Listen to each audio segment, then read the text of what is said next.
Thanks for staying with us. Now, according to a report by ActionAid SA, artisanal and small-scale mining has been growing, with an estimated 30% of the workforce being women globally.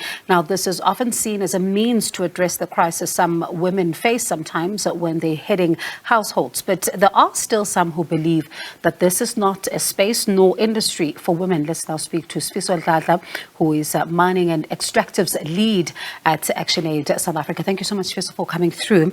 Let's start talking about, while it's encouraging to see that, more women are entering this particular space, and it is encouraging to see them, but there are some who are saying that the tasks that they do are so menial, when they're in the space. Are they doing meaningful tasks? Is the picture changing over the years? Yeah, thanks for having us. This report has also given us evidence to say that the underpinning factors for women to be able to participate in artisanal mining. One is lack of economic opportunities in the areas where they are, and secondly is unemployment, and thirdly it's them being unable to put food on the table. So now we've seen a change through this report. We've seen a change where in large-scale mining, women would be only doing minimal things, and there's also those gendered impact discrimination against women. But we've seen with artisanal and small-scale mining, even in other countries as well, that women are not only supplying food, women are not only in transport, but women are extracting and women are also selling. And let's talk about that change in the picture and the impact that it then has in the artisanal mining space. Look, in March last year, government published a artisanal and small-scale mining policy, looking at addressing the imbalances of the past, and also looking at ensuring that, recognizing that women have not benefited sufficiently from mining in its entirety. But it doesn't say how that will be addressed. So with this report, we wanted to go into 4 areas. We went to Kimberley, we went to Limpopo in Pegarsfort, we went to the Northwest in Stilfontein, and we went to Emelo in Mpumalanga. So you can actually see that there's a pattern. Women are actually working in the sector, and women are making more money. If you're finding a woman from 19, the youngest one was 19 years old, and the oldest being 57. So that tells you that people are encouraged to get into the sector. Apart from the age, let's talk about then the profile of these women as you are visiting these areas. What can you tell us about that?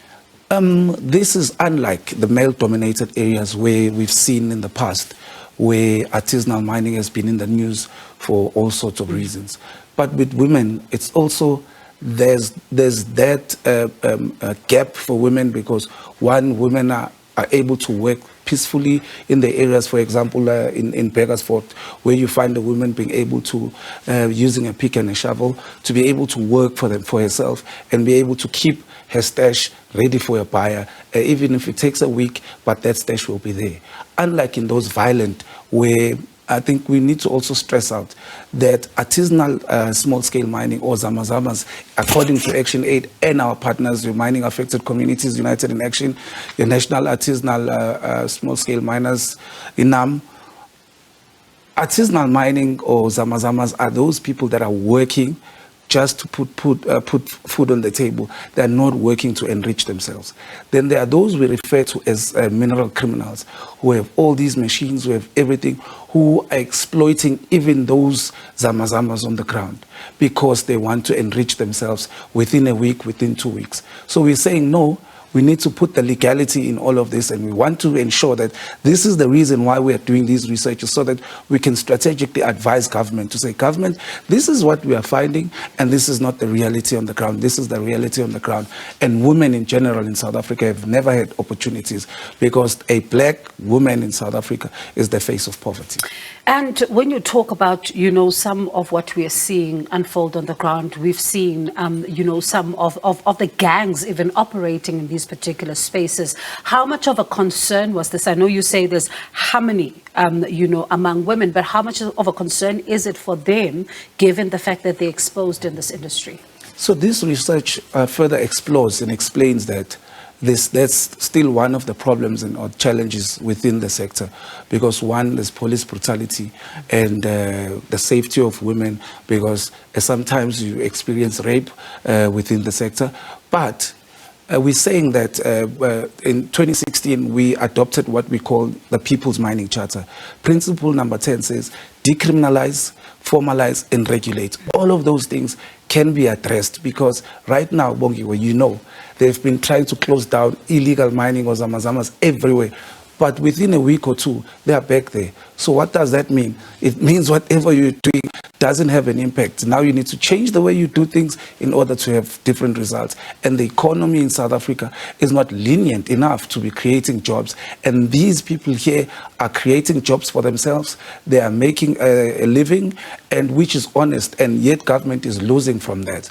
So, and even large-scale mining is losing from that. Now it's time that all of the people that are involved should come in and create the space. Now, very briefly, let's talk about how big is the problem of, the people that are stealing the minerals. I know we've seen some stories, but how big is it, because you're in the space as you're doing the research?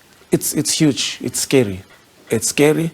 The worst thing is having a mine that when the workers are on strike for a week, you'll have the mine declaring that they've lost 100 million rand.